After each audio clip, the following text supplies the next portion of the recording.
don't think it is. Yo, y'all hear my microphone? Don't look like it. Let me see. Let me see. Let me turn up my TV.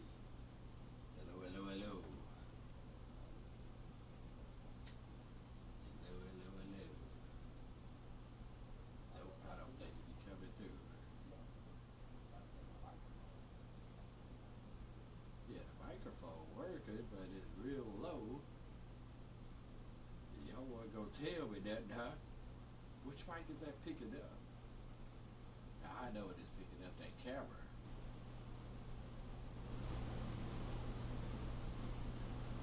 How do you think it's picking up this mic?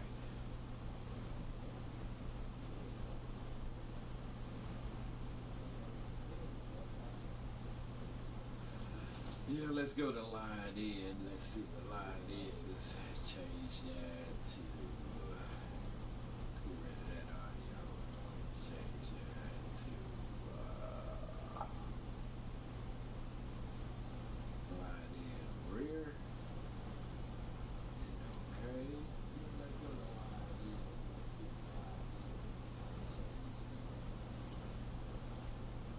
And this is Cam Link. I don't want the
1, 2. Yeah, yeah.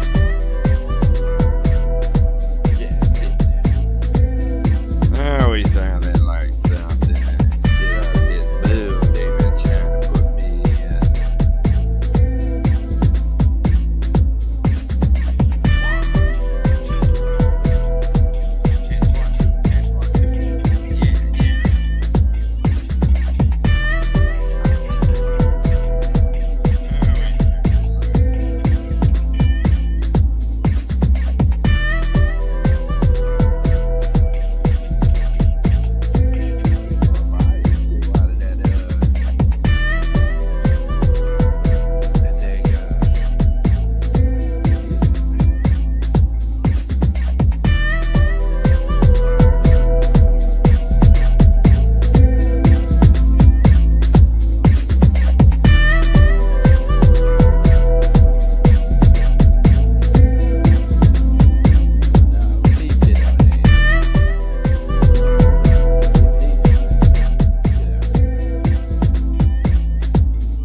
What's up, y'all? I see you in there. Hey, man, did you build that studio yourself? Yes, sir, I did.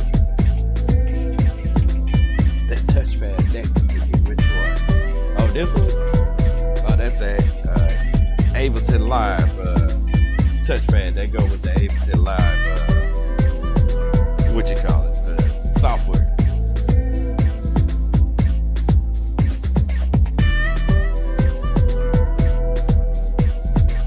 This thing right here, touchpad next to it, this.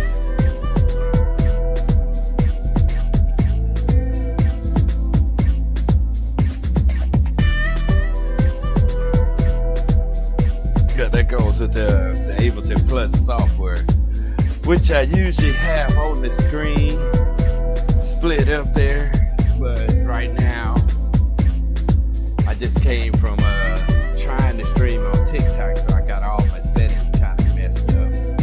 It's for this software right here.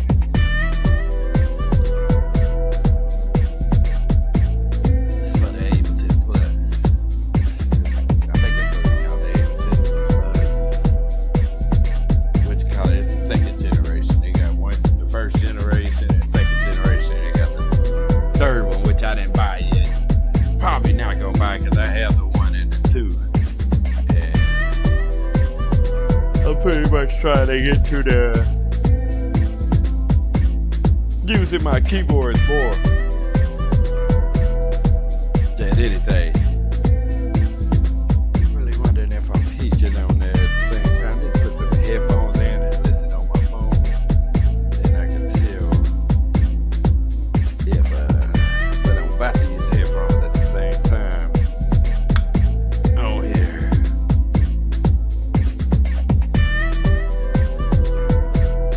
Yeah. Do I want to enable?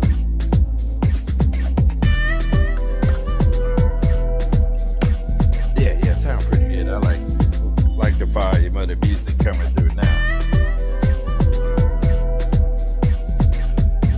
Yeah, sound pretty decent.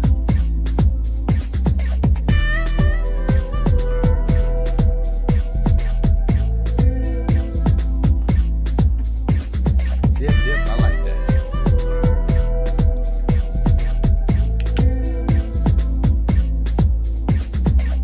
Sound good. Now I can put my headphones back on, the regular headphones, just music.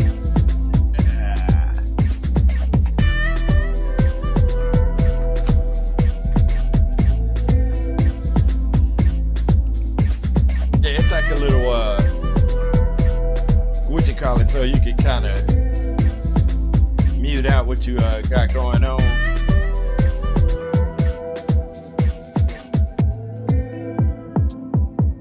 And you can actually do the pass, but I got the keys over here that I use.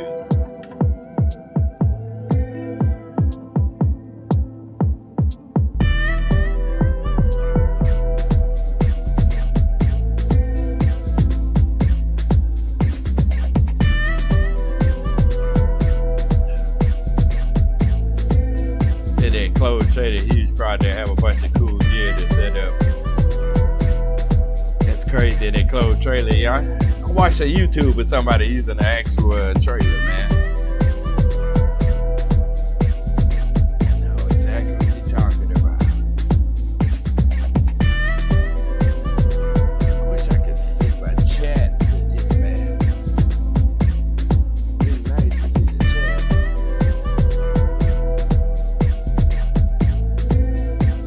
There we go. I had to put on live chat.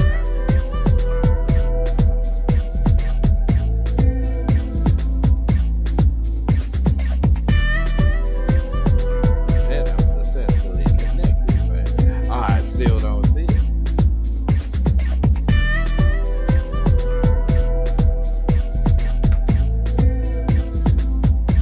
Oh, there we go. 50K in it already. What you doing over there, man? That kind of money. This took me like 2 decades to get this far.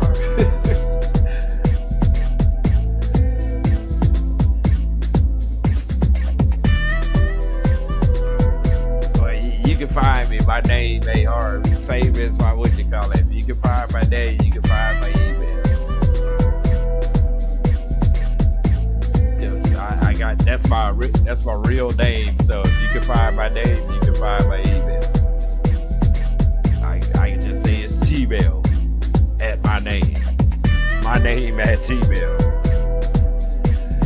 Cause there's only 2 other rock ruffians in the world, and that's my son and my grandson. And I'm the only one got rock ruffian.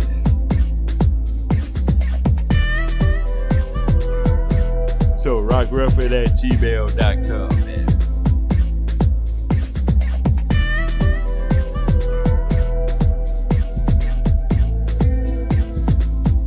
Yeah, I done set up a lot of people's studios for them, man. But it depends on what you're trying to do. If you put 50K in it already, I don't think you need anything else. If it's already in the trailer.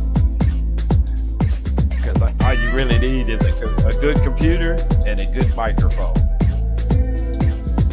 And it depends on your, I would say your preference that you're looking for. If you're looking for warmthness or clarity, that's what you shoot for on your microphone. Computer, just make sure it can handle anything you're trying to give it. Plugins, recording. And just have a decent enough of acquisitions, bagging up your files. Because you can't trust technology, say it like that. Technology itself is not, I don't know, trustworthy. So make sure you have plenty of backups. Unless you're gonna go reel to reel, and then you're definitely gonna need a lot of backups from reel to reel, because tapes, once you record on it once, you don't want to destroy the file by recording over it. So and when I tell somebody to start a studio, really focus on your acquisitions. And that's your file backup system. Because any computer can record and run software, but is it going to be running efficient enough?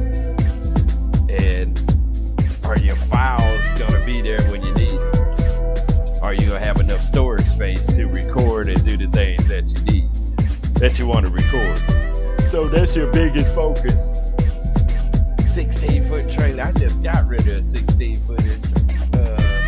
I think it was about a 30-foot trailer. I had an 18-wheeler trailer. I was using for storage in my backyard, where it was another piece of property, say it like that. He said he got soundproofing that is built for the Rockets. I feel you. So you didn't want the sound to get out, huh? Because I think everybody misunderstands what soundproofing is. Soundproofing is to get rid of the actual artifacts that is created by the reflection of sound. It's not soundproofing to not let the sound out of the room. It's soundproofing to create the acoustics that you're looking for from your sound. Some rooms, you probably want the walls to reflect like a drum set. where you put a drum set in there. You don't want dead walls unless you're trying to create the acoustics yourself with plugins. But soundproofing means you're proofing the room to the sound you're looking for to record. So each room would be different. Best way I could explain that. So like if you go to a church, you see they got these big traps in the corner. They look like little shelves sitting in the corner. What that is doing is, those are called bass traps, sometimes just acoustic traps. You don't want sound to come in. Okay, I get you. But if you live in a city area where there's a lot of noise on the outside, I get you from that. Yeah, that makes sense. Or if you just want to blast your speakers on the inside of one side of the wall, and say you want to actually record with the monitors instead of your headphones, that makes sense. So yeah, but I can tell you how to do that part. You don't have to focus as much on building the soundproofing, like the actual material on there. Put the depth in between there. I need to put the camera on me instead of on what you call it. Okay, the depth in your wall. Cause most walls have say a 2x4. 2x4 is about that much separation. So what we usually do is build one wall here and then go about a good, say 16 inches away and build another wall. It's a wall here and then another wall. So, because the way sound works, if you hit it, it's almost like water. When you hit water, it's a ripple in water because the water is all connected. So if you separate your walls from, when you build one wall, just think of building double walls. Build a wall here, which is soundproofing on this one and your sheetrock or whatever, and then give it a gap in between about, let's say 16 inches to 2 feet. Some people go as far as 3 feet, but it depends on the cubic feet and the space that you have on how far you want to build your walls apart from where you're going to be trying to separate sound. Like monitors playing over here, microphone over here. So one wall here, then build another wall about 2 feet away. So now the sound has no way to connect like a ripple effect through the walls. It's actually going to have an airspace, and that's where you put your insulation in. It's between that. So the further away your walls are, is the better soundproofing you're going to get. So that's the best way I can explain that part. Or if you want to really deaden the sound, just put water in between those two walls. So if you can seal each wall, if you want to get real deep into it, like NASA treatment, like you're saying, create a sealed wall on this side, sealed wall, drop some water in it. Sound ain't coming through that water. Pretty much I can tell you. In theory, it's not gonna make it through.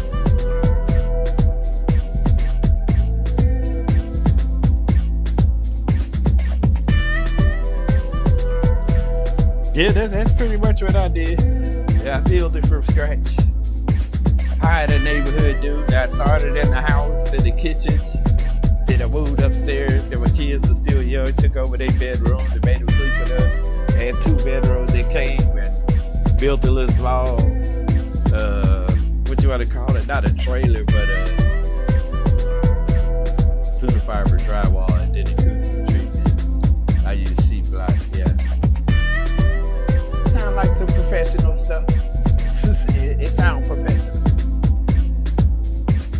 I went to school for it, but I went to school after I started doing business. That's the best way I can say. I started pressing the button a long time ago and learned it on my own just from trial and error. Then I went to school for it and got it. Because I was also a musician before that, so I went and got my music degree along with my audio engineering degree. And stuff, but it's all to each his own. Say whatever sound you're looking for, whatever floats your boat and whatever makes you happy. That's the biggest catch in making music. Because a lot of people try to stick with standards and try to stick with what's going on. And I've never been a trend follower. Because being a creator means you're creating something from scratch. You're not creating something from somebody else's copy. That's like copying the Mona Lisa. Ain't nobody gonna buy the Mona Lisa from you and say, oh man, I'm gonna pay you millions of dollars like the first Mona Lisa. No, you're gonna get a fraction of the cost of what the original Mona Lisa sound like.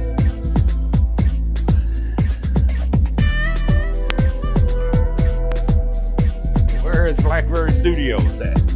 Oh, I'm moving to Nashville full time.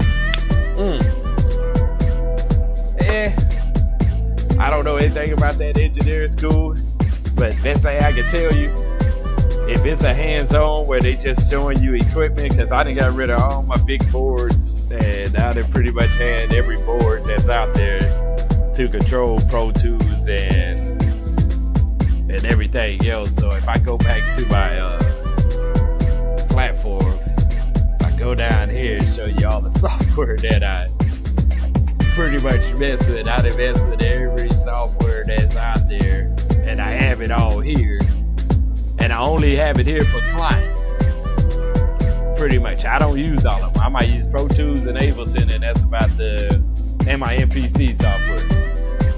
And that's it. But other clients I have that come through, they solely work in Logic, solely work in Fruity Loops, or solely work. So I invest in the software to utilize by the hour. So like I tell everybody, focus on your software to make profit. Because a lot of people have had the software or worked in somebody else's studio with that software, and then by the time they get into mishaps or don't have the actual software and they want to get back in the studio, so they'll pay you just to utilize your software to come in there to remix or redo a song. But if you don't have the software they need, you're gonna lose clients. So invest in your software. Like I keep telling you, your computer and your microphone is your biggest thing you need to focus on first. And try to build your computer out to where it's efficient enough to handle anything you throw at it. So if you go in there and put all these things on the wall, make sure it's the prettiest studio ever, then you get in there and the only software you have is GarageBand.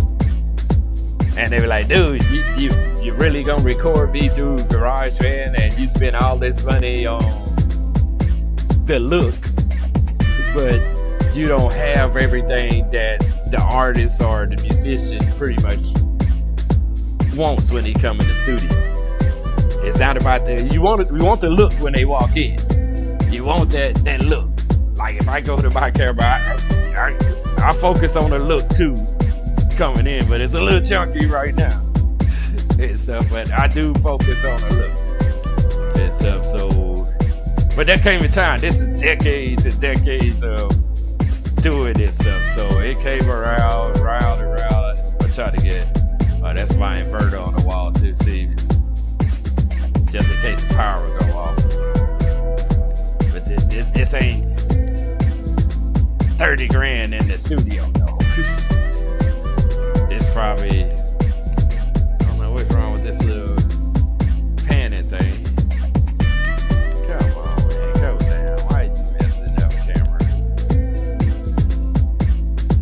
It's just want to make it where people feel comfortable when they come in, man. And if it feels like I don't want to touch your equipment because it looks too 50,000-ish, I'm not gonna be as creative as I want to be. And see, and have the racks pretty much. I'm telling you. Matter of fact, I'm from Houston. This is the best way I can tell you. And I interned at Sugar Hill Studios while I was in school, and I became good friends with half of them up there. Like I interned for a long time up there, longer than most of the other students, because I wanted to pick their brain. So I stayed up there with some of the greats in that Sugar Hill studio. That's where a lot of your most famous people like Elvis Presley have been there, James Brown. I'm going way back, and then I can bring it up to date where you had the Beyoncé's and the Taylor Swifts. A lot of times when people came here to Houston, they all go to this studio because when you go in one of the recording rooms, all they have is a couch in there and some stools and an open floor.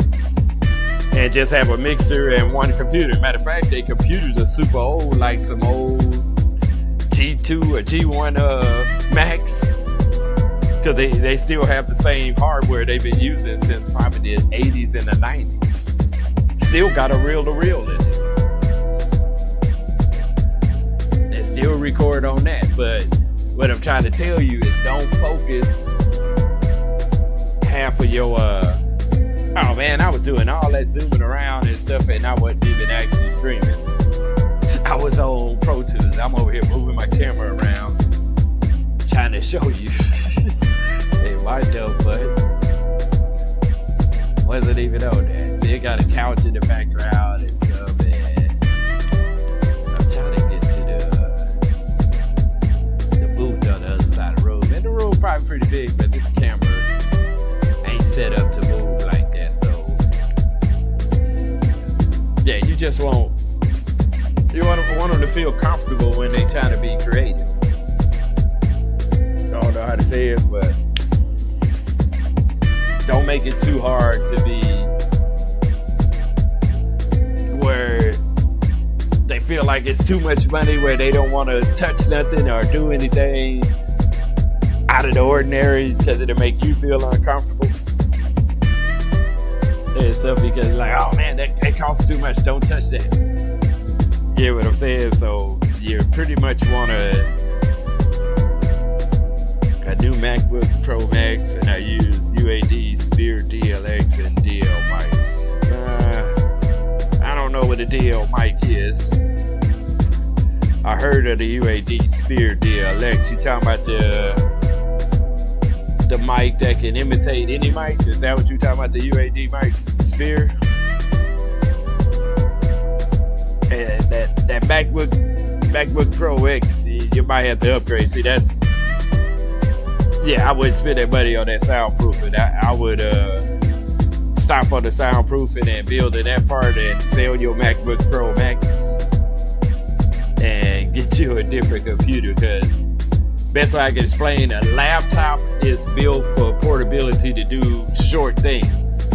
But when you're doing long sessions, a laptop is not created to stay on that long.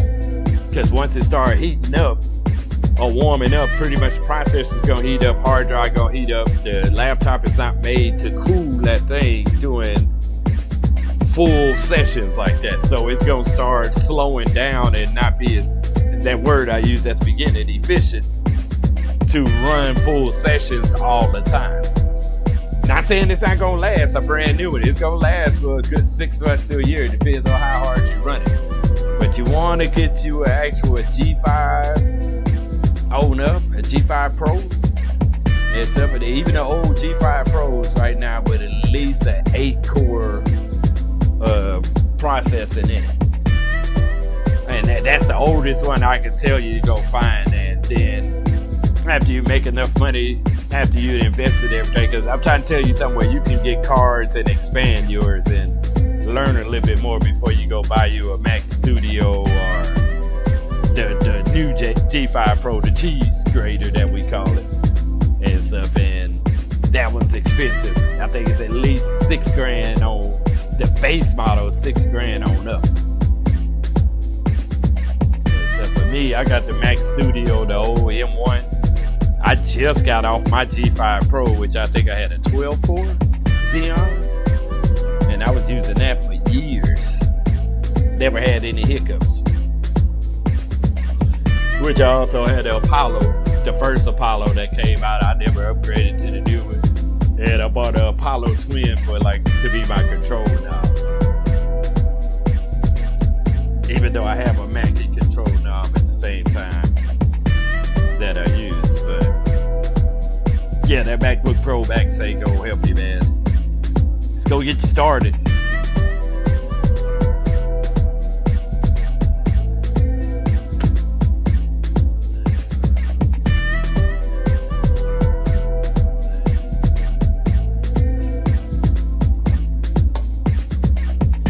Yeah, matter of fact, I don't even know what my MacBook is. That's for only when I go on the road and try to fix something or fix something and stuff, but I would never use my MacBook. We're just sitting on the couch over here.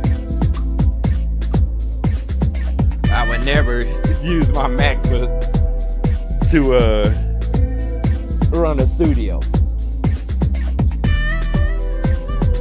At least get you a Mac Studio. Or go buy that new Mac Mini, that M4. I heard that M4 is a beast. And it's only like $600 right now. I think $699 or with tariffs, because most Mac Minis, the standard one used to come out be $499 out the door. And they said that M4 is, I think, doing probably 5 times faster than my Mac Studio. And I got the standard one too. I don't do none of the ultra stuff. But if you're moving to Tennessee, I don't know what to tell you over that side and stuff. But let me take me a little break, y'all, because I got to get my stuff all set up back right where I can switch back and forth from cameras and be able to chat with y'all at the same time and figure out what's going on. Right now I got stuff all over the place. Got a mouse over here for this computer, that one. And I usually have like a little small like my iPad running my Steam Deck to be able to switch cameras and audio and be able to mute audio when I need to. And right now my audio all over the place, cameras all over the place. I only got one camera running right now, but I usually have like at least 2 or 3 cameras working. So if I'm explaining something to another engineer or producer, I can point to different parts of the room by having like a Osmo pointing this way and have one of my other little web camera pointing another way. And plus I don't like this little JVC. I really like the colors in this camera, but it's a 1080p camera, so I look kind of distorted, but it might be the actual settings in YouTube. Hold on, let me change my settings. Let's see if I want to change that. Now it's showing at 2160. That's what they say the quality is. So that's supposed to be 4K. And it might be my Wi-Fi reception too in here though, because it should be on Wi-Fi. Oh yeah, because that's my little Google TV. I'm looking at it on Google TV. So let me look. Pretty much on my phone, that'll tell me. Nah, it's pretty good. Yeah, I might keep that little old JVC camera on. Yeah, that's gonna be my main camera. Like it.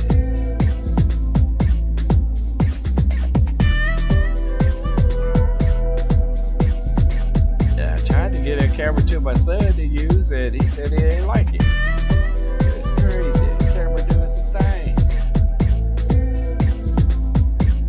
And ain't worrying about it burning up. So I don't want to use my regular cameras for it. Oh, what's this? Oh, that show y'all my VMix or what I got going on. Pretty much setting up audio and the cameras. So usually these are different cameras that I have plugged up in. I just click on it and it'll be the next one coming in and stuff. But now since I only had this one camera up, that's what y'all see. You get me? So that's why. Yeah, put that over there. Yep. But yeah, let me get off of here, man. I just want to see if everything is working. I'm thinking of going back to VMix and stuff and streaming to YouTube and Twitch at the same time, since they won't allow me to add TikTok on here. I'm gonna figure out a way to get TikTok on here. And I do all three of them at the same time, but I'm gonna use my main focus as YouTube, and I'm not gonna comment with the TikTokers since TikTok getting kind of upset. It's not they telling us to be consistent, but they're not consistent on their advertisement of putting you out there. You know what I mean? Because when I first started doing TikTok, people I know that never followed me called me like, Rock, why I'm seeing you in the top TikTok where I stream just regular people and stuff. I guess they do that to kind of bait you in and make it seem like they finna reward you or something like that. Like, oh yeah, you're hot. You could be the next streamer. And then 2 days of streaming is good. Third day starts slowing down. The fourth or the fifth day, you're like, what the hell? Ain't nobody in it but my wife. And I'm like, what did I do wrong? And then they wouldn't even let me smoke a cigarette on my stream. I had a cigarette. It's like the AI seen a cigarette in my mouth and said they was gonna ban me for smoking my cigarette. And I'm like, what does that mean? So nah, that makes no sense. But I know America ain't gonna drop us off on that, but I don't know what China or dictator stuff. You can't tell somebody from a whole different country what to do with their time. I don't care if I'm drinking a beer or a cigarette. That's legal in America. It might not be legal in China, but you can't stop me from smoking a cigarette. What is that? When I said no kids in there, and I still got kids trying to follow me. I put 18 and above. So I ain't trying to promote a kid to smoke a cigarette. So why are you allowing kids to follow me? So they gotta figure out their rules. But let me get off here, y'all. Yes, if I'm gonna come back later, now that I know my YouTube's still working pretty fine, so I'm gonna come back